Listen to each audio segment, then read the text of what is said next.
This RPG lets you fight a giant epic battle against a big bad and make a world at the same time. Hey everybody, Red Mage here. Welcome back to the series where I go through different RPG products that I have and give them a quick flip through and review. Today I'm going to be going through Prequel, a tactical storytelling game of heroic sacrifice. Think of this as Rogue One the RPG. It's so cool. This is going to be a shorter video today, guys, because this whole PDF is only 39 pages and I don't want to go through the whole thing. This book just came out. It's not even really out yet. It was finished, its Kickstarter was finished up just a little while ago. But it is so cool. I backed it thinking, oh, that sounds kind of like a fun idea. And then when I read through the actual rule book, I should say, man, I was totally drawn in. My players are going to be playing this on Monday with me. One of our players is out for a week. And rather than just not meet, we're going to play this on Monday. So cool. The basic idea here is that this is a storytelling game first and foremost. It's tactical, but it's really, really storytelling first and foremost. The setting here is that, or I guess the idea of the game is that you're approaching the final fight of the campaign. That's where you start. You're walking into the final boss room. There's the monster. Go. But in order to use your powers, in order to use your abilities, you're an epic hero with spells and attacks that are sort of like 5e in terms of their effects, maybe even more like 4th edition, or very narrative and dramatic and flashy. But in order to use them, you have to recall the events of your quest that have led to that point. So you're flashing back and describing what led you to that point as you're fighting the fight. It's essentially a cinematic flashback scene. But as you get to the end of the battle, you start to realize that it's hopeless because this big bad cannot be felled through normal means. Even the flashy powers that your party has, you are going to fail. But what you can do is find the secret weaknesses of the big bad so that those who come after you might have an actual chance to beat him. That is so cool. It's such a cool idea, and I've never seen anyone do anything like that before. This is a totally unique RPG. Now, it is both narrative and tactical. There are rules. You're playing on a 6x6 grid. You're using tokens or miniatures, and you're actually having a bit of a tactical battle. The abilities do really basically one of three things. Either they push enemies around, swap positions, or they do damage. And you're moving things around, shifting things around on a battlefield. Sometimes you might heal yourself, sometimes you might harm the enemy. But the ultimate point is, you as players can't win. You can do a lot of damage. You might even be able to weaken the creature so much that the next fight, when the next heroes come up, well, they don't have all that much to do. Or they're going to be so prepared and it's going to be so long before this thing is ready to try again that they'll be ready for it. But you, as a party, are going to die. Because in order to use your final big weapon, your final ability, you have to kill your character. It is so cool, man. It is so cool. Now, it's for 4 to 5 players. One of those is going to be the big bad. The other players are going to be the heroes.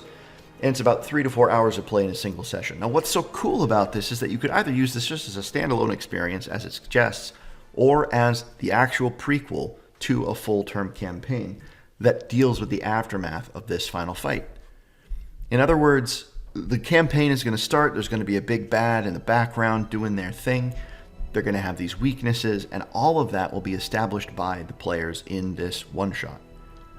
You're going to have factions, you're going to have locations, you're going to have items and characters that are all going to be developed by the players and the big bad over the course of the battle as they use their abilities. Because in order to use this ability, the prompt might be, recall a character who helped you when you were just getting started as an adventurer.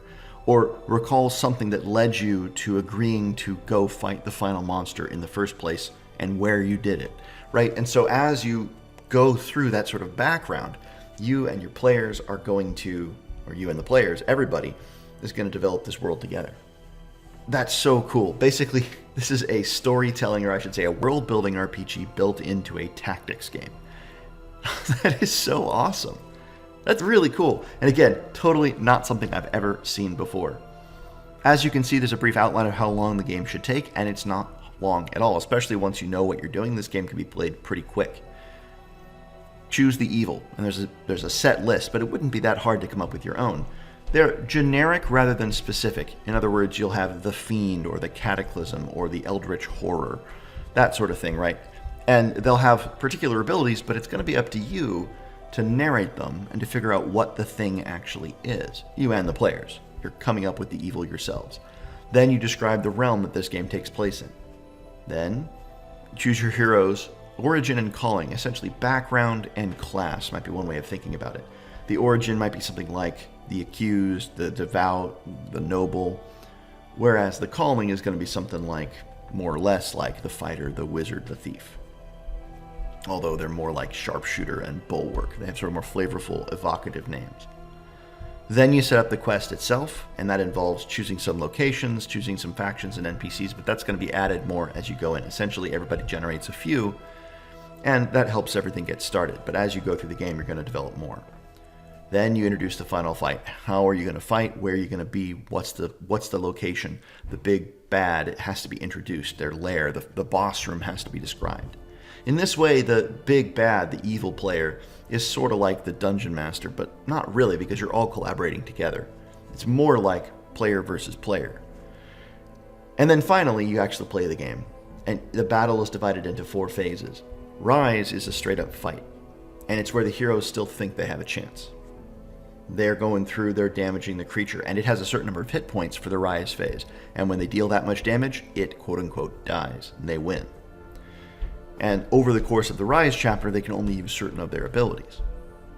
And those are narrative abilities. They still have to recall things, right? You still have to flash back and narrate. But it's not the big climactic thing yet. After Chapter 1 is finished, you get to Chapter 2, Recovery. And in Chapter 2, the players think they've won, and they take that moment to kind of have a celebration. I can't believe we did it sort of moment. And in that moment, they have sort of a nice connection. Players get to talk to each other, or I should say characters get to talk to each other and have moments between them, sort of share a bond. Then Chapter 3 is Rebellion. The big bad wakes up. And this time, it's clear that the players are not doing any damage, not really, to it. At least not enough to kill it. And it's in this chapter that the players start to realize, or the characters start to realize, they're not going to win. Now, it's also during this chapter that you start to use a very interesting mechanic.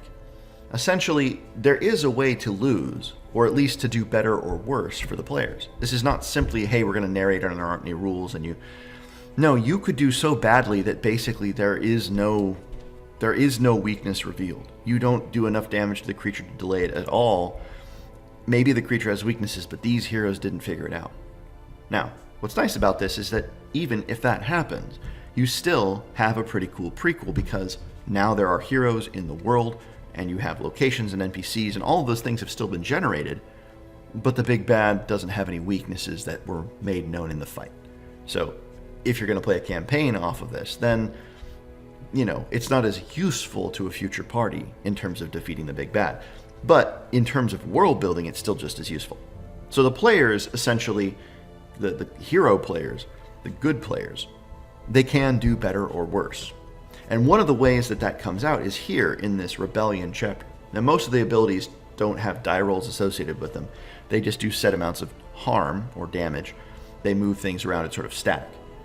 But what's cool in the Rebellion chapter is that the players actually do have to make decisions. One of those decisions is whether to roll or not. What I mean is this. They're going to be doing harm to the creature this chapter, but it's not really damaging it, the big bad. Instead, what it's doing is it's ticking up a little counter. Now there's a little clock that the game gives you. You'd have to print it out and use it. You could just use a die, because it's a 6-tick clock, essentially. And each time you do a damage to the creature in a round, that clock ticks up 1. And any player can try to reveal a weakness. And in order to try that, on their turn, they use their ability to try to reveal a weakness, and you roll a d6. And if the number rolled is equal to or greater than, or equal to or lower than, the number of ticks, then the weakness is revealed. So there's a little bit of a risk of when to use it. There's a big reward, but if you use it too early, then you might roll a 6, in which case, say you've only ticked up 3 dice, or 3 times, and you roll it, well, you roll a 4, 5, or 6, then the weakness isn't revealed, and the next round begins, that thing ticks down to 0, and you've used your abilities. You're all taking damage, harm throughout that time. You're less likely to get it. Or do you push it and try to wait to get that, do a little bit more damage to guarantee that we've revealed the weakness? And then finally, in Chapter 4, Rain, that's when the creature essentially just kills everybody. But it's during that chapter that the players can use their sort of self-sacrifice narrative abilities to kill themselves, really, but to basically promulgate, somehow narrate that weakness that they've discovered being preserved for others to find. Right, so in Chapter 3, the weaknesses are revealed to the heroes, but that doesn't mean they get to tell anybody, because they're all going to die, right? Those heroes are all going to die in the fight. So the question is, how do they narrate to other people? How do they get those weaknesses that are revealed in the fight to other people? And that's what they have to do in Chapter 4. And then finally, after all the heroes are dead, you read the results. And the results are different based on, basically, how many weaknesses were revealed and spread, basically told to other people, and how much harm was dealt to the creature in that final Chapter 4. Because depending on how much damage you do to that, then you change the narrative of the aftermath of the battle. If the big bad took a ton of damage in Chapter 4, he still won, but he might take a long time to recover. Maybe he had to hide deep beneath the earth for 100 years. Right, and so that would change the campaign that's going to follow this adventure. Whereas if he took basically no damage in Chapter 4, then he's ready to go right away, right? And maybe he conquers the land and has been ruling for 100 years when the next campaign is going to pick up.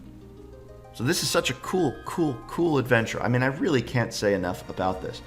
Again, I said I don't really want to go too much into it, but really, you don't really need... I mean, there's not much for me to show you. There's some art throughout the book, but it's of this style. You can see it. It's pretty straightforward. It's not in your face. It's nice, but it's more of an accent than anything else. Mostly you're dealing with the writing, mostly you're dealing with the terminology, and then the character sheets and the individual abilities. But what I've narrated to you, what I've told you, basically, in this video is everything you need to know for this adventure. I think this is so cool, and I hope you guys agree. I'll put a link below to where you guys can get it once it's available. I hope this has been interesting to everybody, and I'll see you all in another video.